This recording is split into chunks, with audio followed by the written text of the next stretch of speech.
is back on Fubo Sports Network. Follow us on all social media at Fubo Sports. Welcome on into Ball is Back, College Hoops Edition. I'm Julie Stewart-Binks, and I could not be more excited for the NCAA tournament to finally get underway.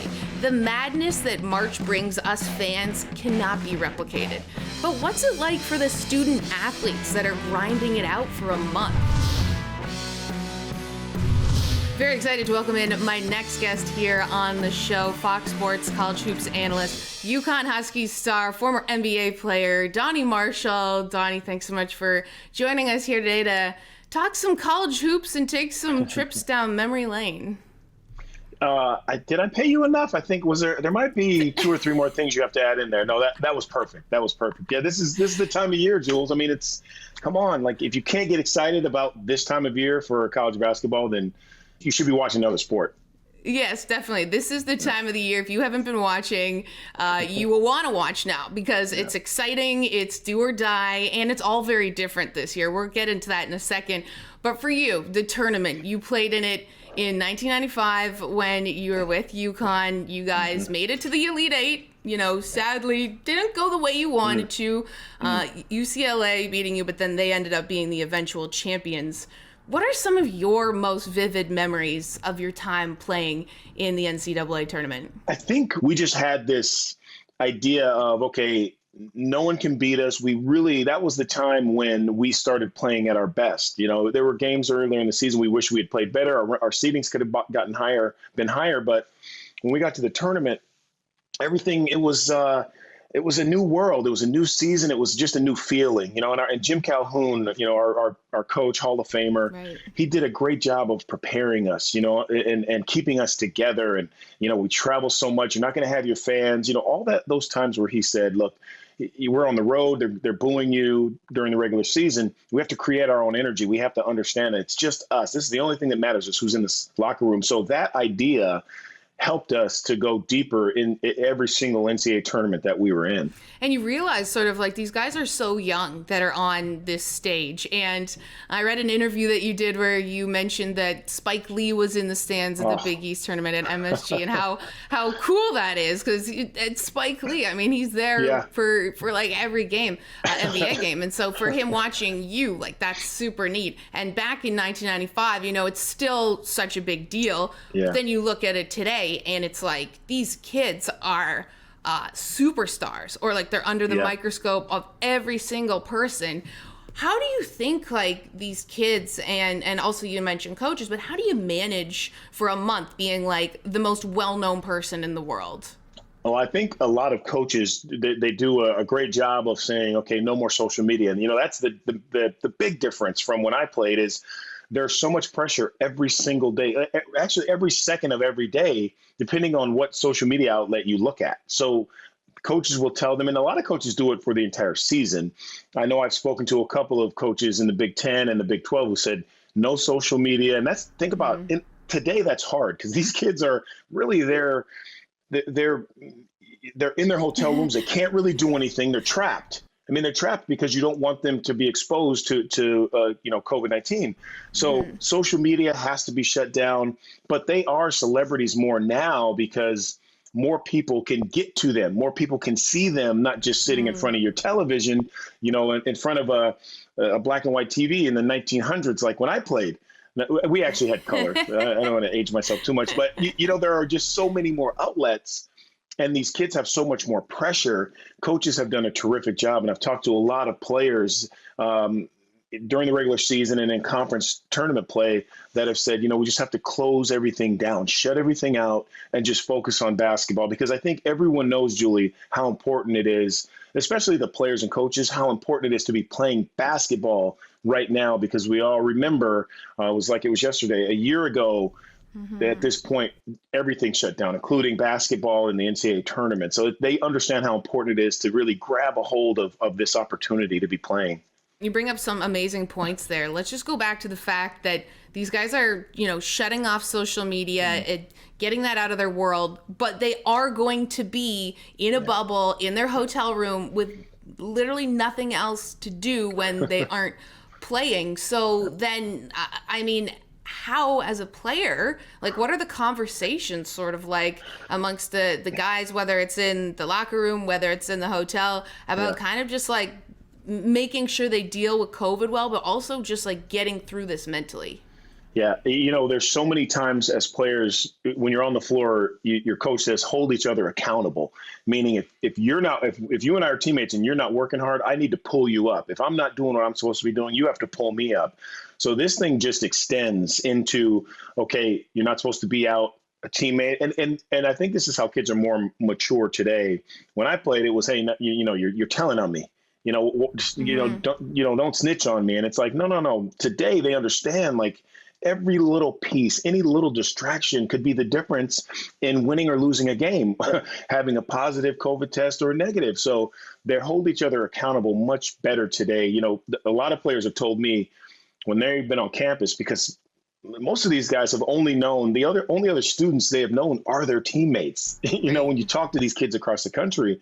So when they get on, they get in a bus, they get on an airplane, it's a field trip for them because they're out of their room. They finally get a chance to get out and kind of see what's going on in the world, at least for that trip. So, these guys have basically said, we're going to keep each other engaged. Video games, obviously, is always a way you can go, but making sure you got a teammates back, even in this day and age of mental illness, and players go through being depressed if they're not playing well, if they're injured. So it's really what's impressed me, and I think is so important, is how coaches have said, look, it's not just about basketball. This year more than any time ever. Right. It's about making sure you guys are all mentally healthy. If you see a guy's really down because we have masks on and you can't go anywhere, pick him up, lift him up. And that to me is, outside of basketball, what's impressed me the most about how these coaches and players have handled this entire season. Right. And just one question on the coaches aspect with this. You mentioned that dealing with mental health as well as their physical health, but the idea that it's you need to get to the game and then you have the game. So these coaches have sort of a laundry list of things to make sure get done to just be able to play in this tournament. How do you feel they are approaching what is, of course, a super precarious situation? The coaches, in my opinion, have really had to earn their money this year. I have, obviously, being around the game so long, have a lot of close friends who are head coaches at, some at smaller schools, and some at much bigger schools, but it's all the same story. It's all the same. Okay, actually, no, in the past, coaches will say, oh, I know where every one of my players is. I know what he's doing. Might not have always been true. Now, that could not be more true. I mean, this is a time where they know exactly when they get up every morning to take a test every single day. If they're going to go back to their room, if there are 2 or 3 guys together, we're going to stay. And that's why I think you see a lot of these facilities being built to keep players in the facility, not just because of COVID, but you understand that you can keep tabs on them a little bit better. You can make sure they're healthy. You can make sure they're eating. You can make sure everything, they're studying, they're doing all the things they need to be doing. So coaches, I think this year more than any, have really, really earned their money. I will say, a couple of my buddies, I was having this conversation with Tom Izzo during the season. I'm like, I know it's tough, but for coaches and you guys go home. You guys go home to your beds in these beautiful houses, even if it's an apartment. These kids are in a dorm, you know what I mean? Like there's no one there. So even though, and I was just giving them a hard time saying, look, it's hard for the coaches, but not that hard. But I think the good coaches understand, that it's so important to make the players comfortable. And Izzo, I know, has had guys at his house a lot, keeping the players involved. Coach Calhoun had us, and obviously a different time, but holidays, guys who couldn't go home, we were always together, and it wasn't always at a hotel. A lot of times it was at the coach's house. So I think a lot of coaches are doing that as well. Still more to come with Donny Marshall, Crystal Dangerfield, and Richard Jefferson. This is Ball is Back, College Hoops Edition.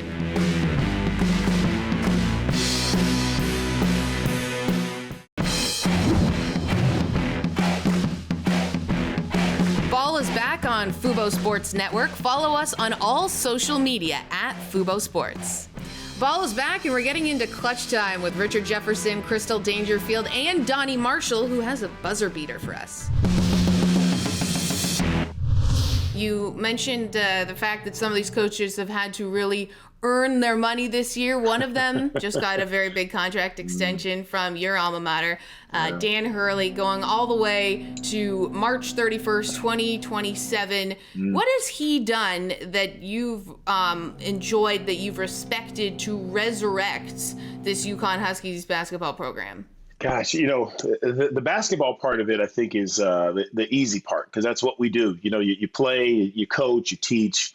I think the inner workings of learning a new administration is really hard, especially an administration at a school that has history, that has also had its struggles with their past coach. There have been lawsuits and money situations and attorneys, so much going on because of the deal that UConn had trying to settle with their former coach Kevin Ollie.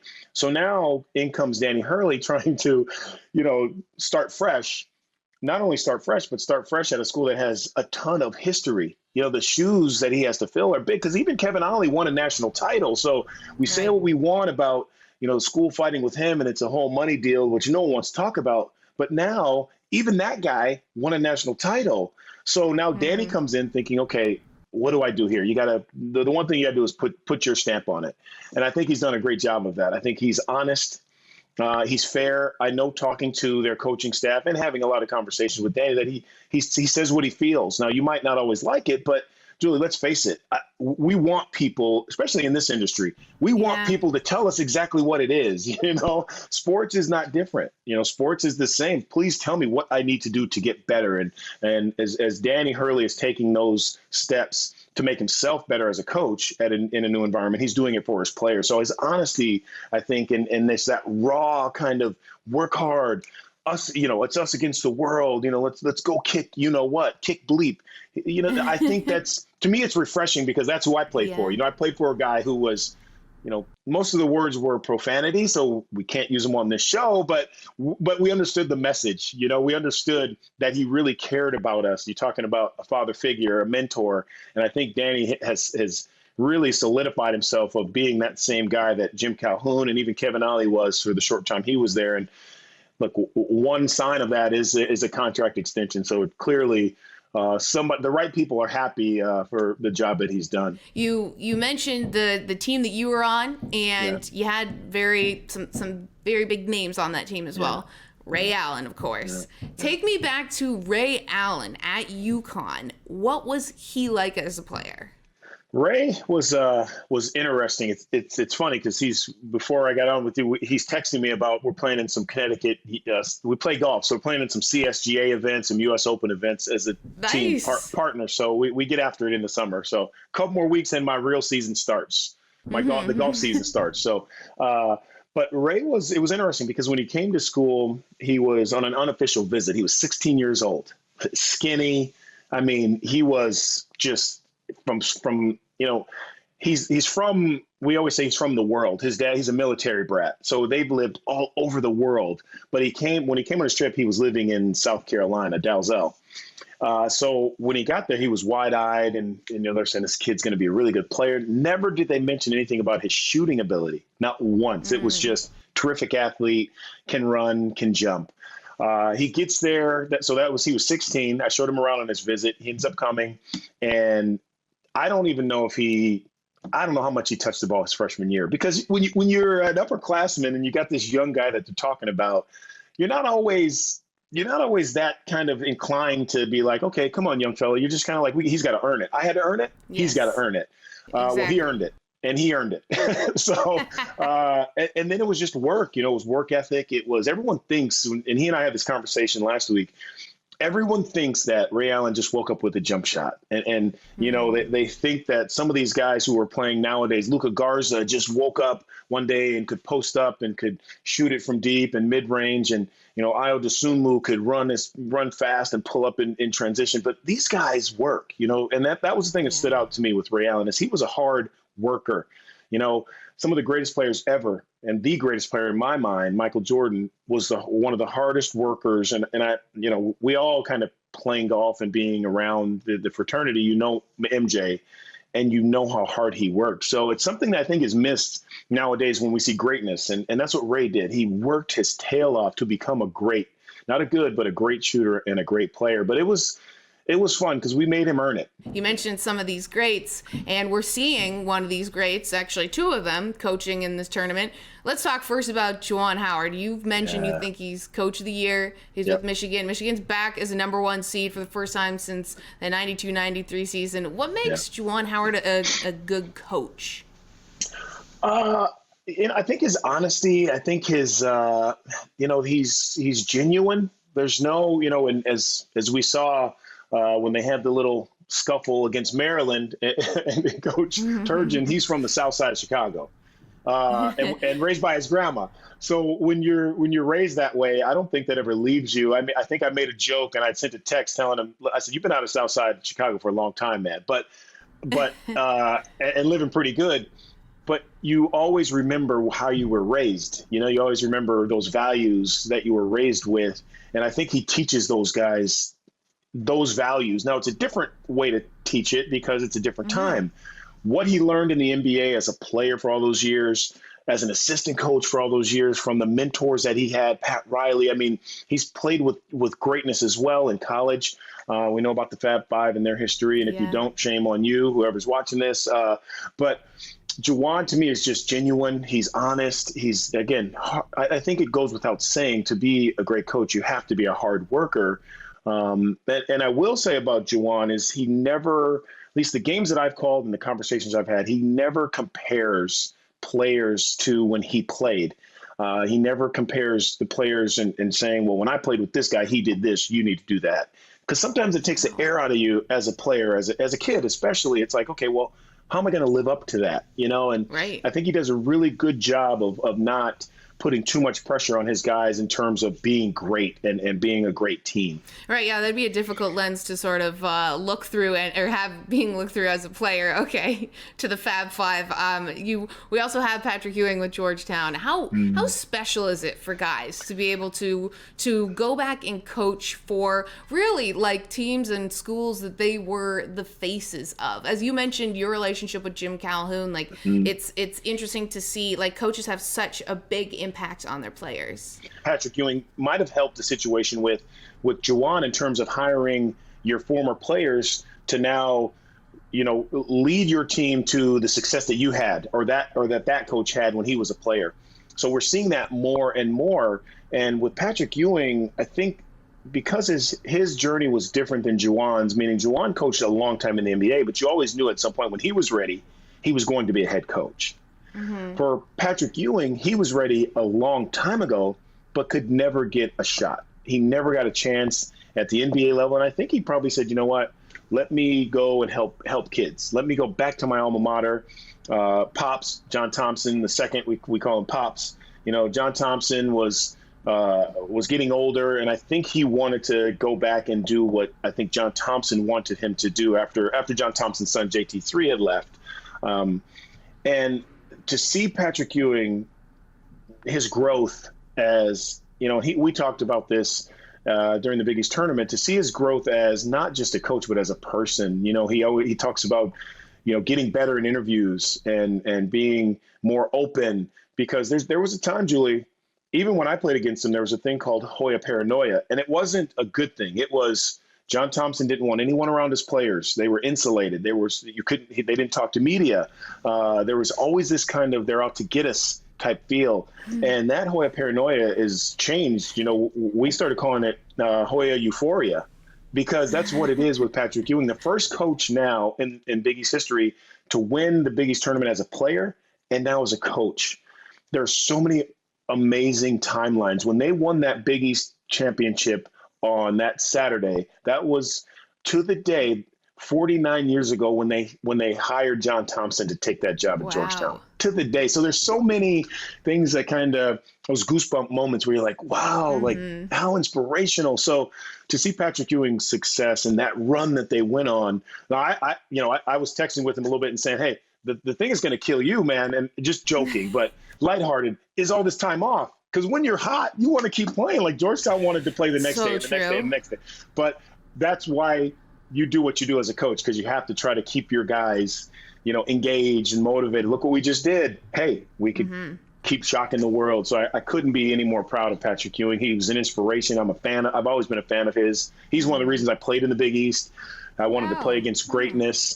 Alonzo Mourning, another Georgetown guy, John Thompson. So we've had conversations about that. And I just think it's special, Julie. John Thompson passed away in August, and we've asked him multiple times, what would he think of the job you've done? And without question, Pat said he would be really proud of me. And you could feel that. Well, Donny, it's been great hearing all of these inspirational stories. Thank you so much for joining us here today. That is Donny Marshall, Fox Sports College Hoops analyst, and of course, UConn Huskies star.